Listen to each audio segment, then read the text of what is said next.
साध संगत जी, प्रेम से कहना धन निरंकार जी।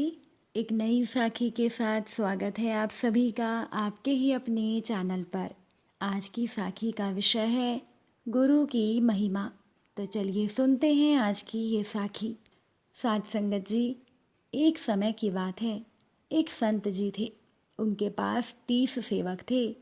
एक सेवक ने गुरु जी के आगे प्रार्थना की कि गुरुदेव, मेरी बहन की शादी है, आज 1 महीना रह गया है, तो मैं 10 दिन के लिए अपने घर जाना चाहता हूँ। कृपा करें, आप भी साथ चलेंगे तो हमारे परिवार के ऊपर आपका आशीर्वाद होगा, ये बहुत अच्छी बात होगी। गुरुजी ने कहा, देखो बेटा, समय बताएगा, महादेव जाने, बाकी नहीं, तेरे को तो हम जाने ही देंगे। उस सेवक ने बीच बीच में इशारा गुरुजी की तरफ किया कि गुरुजी कुछ न कुछ मेरी मदद कर दें। आखिर वो दिन नज़दीक आ गया।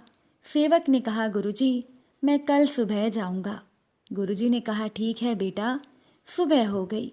जब सेवक जाने लगा तो गुरुजी ने सेवक को 5 किलो अनार दे दिए और कहा, ले जा बेटा, भगवान तेरी बहन की शादी खूब धूमधाम से करे, दुनिया याद करे ऐसी शादी हो, और लोग कहें कि ऐसी शादी तो हमने देखी ही नहीं।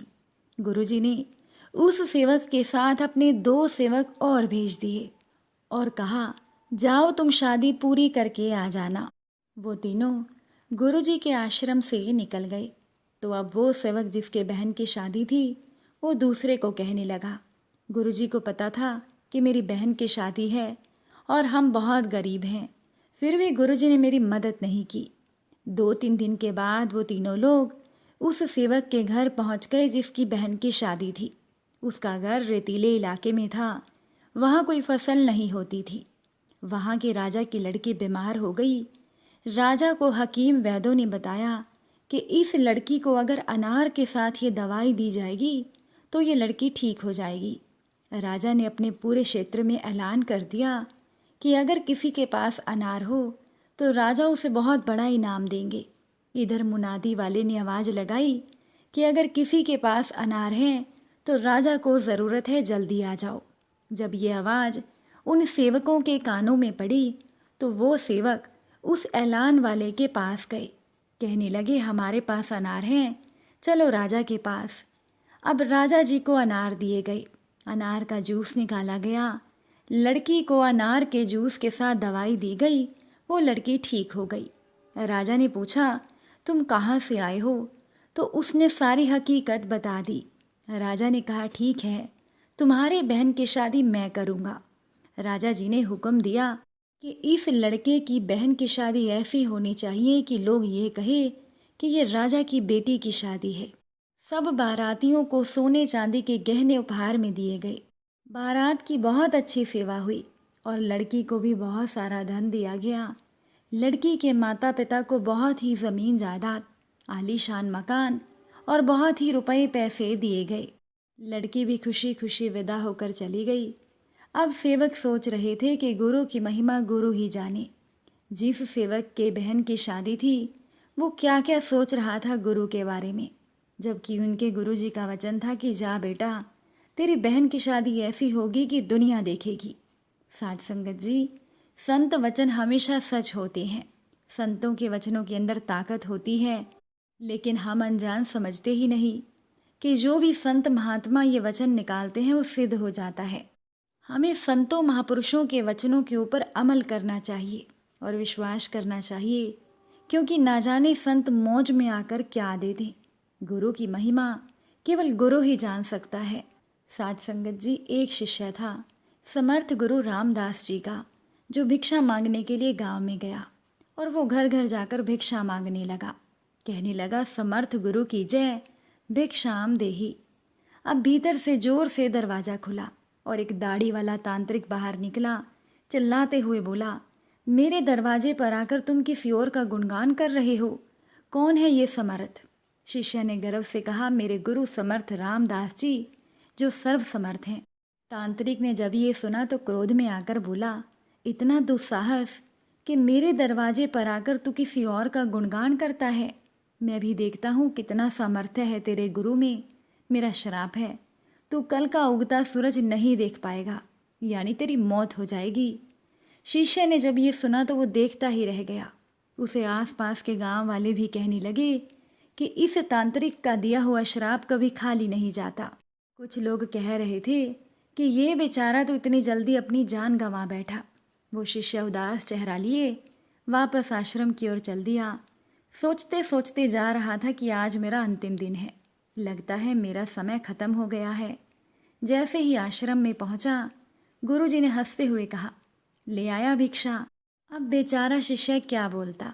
गुरुदेव हंसते हुए बोले कि भिक्षा ले आया। शिष्य कहने लगा, जी गुरुदेव, आज मैं भिक्षा में अपनी मौत लेकर आया हूँ। शिष्य ने सारी घटना गुरु को सुना दी और एक कोने में चुपचाप बैठ गया। गुरु कहने लगे, अच्छा चल भोजन कर ले। शिष्य कहने लगा, गुरुदेव, आप भोजन करने की बात कर रहे हैं, यहाँ मेरे प्राण सूख रहे हैं। भोजन तो दूर, एक दाना भी मेरे मुंह में नहीं जाएगा। गुरु ने कहा, अभी तो पूरी रात बाकी है, अभी से चिंता क्यों करता है। चल ठीक है, जैसी तुम्हारी इच्छा। ये कहकर गुरुदेव भोजन करने चले गए। फिर सोने की बारी आई, तब गुरु ने शिष्य को बुलाकर कहा, हमारे चरण दबा दे। शिष्य मायूस होकर बोला, जी गुरुदेव, जो कुछ पल मेरी जिंदगी के बचे हैं, ये मैं आपकी सेवा करके ही अपने प्राण त्यागना चाहता हूँ। ये मेरे लिए ही अच्छा होगा। और फिर वो शिष्य गुरु के चरण दबाने की सेवा करने लगा। गुरु ने कहा, चाहे जो भी हो जाए, चरण छोड़कर कहीं मत जाना। शिष्य ने कहा, जी गुरुदेव, कहीं नहीं जाऊंगा। गुरु ने अपने शब्दों को 3 बार दोहराया कि चरण मत छोड़ना, चाहे जो भी हो जाए। ये कहकर गुरु तो सो गए। शिष्य पूरी भावना से चरण दबाने लगा। रात्रि का पहला पहर बीतने को था। अब तांत्रिक ने अपने श्राप पूरा करने के लिए एक देवी को भेजा जो धन से भरी थी, सोने चांदी हीरे मोती से भरी। शिष्य चरण दबा रहा था, तभी दरवाजे पर वो देवी प्रकट हो गई और कहने लगी, इधर आओ और ये सोने चांदी से भरा हुआ थाल ले लो।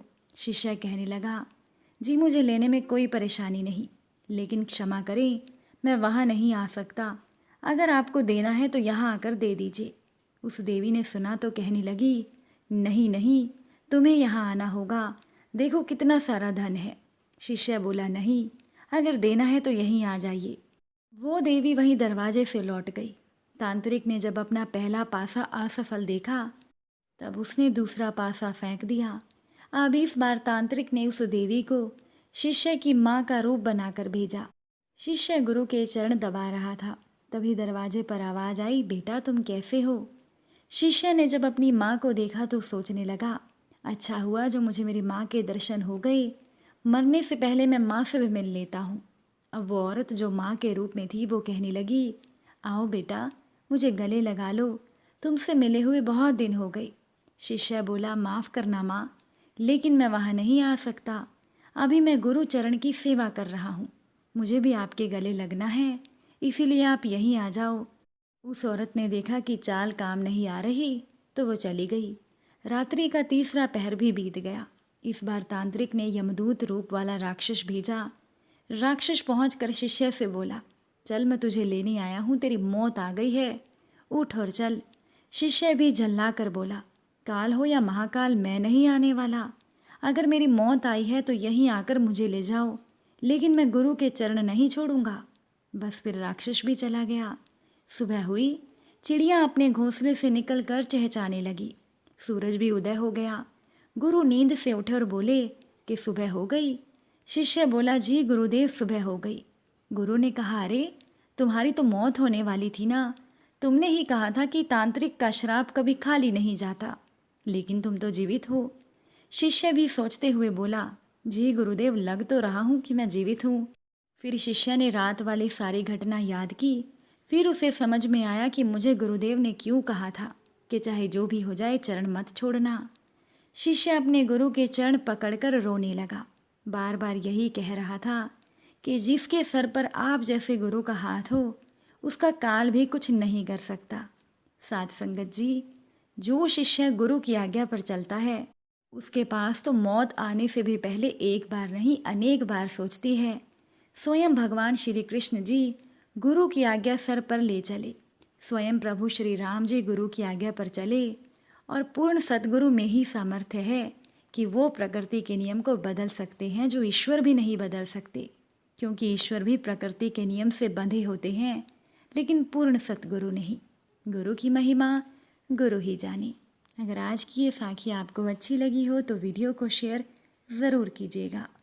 आप सभी से फिर मुलाकात होगी नई साखी और नए विचारों के साथ। साथ संगत जी प्यार से कहना, धन निरंकार।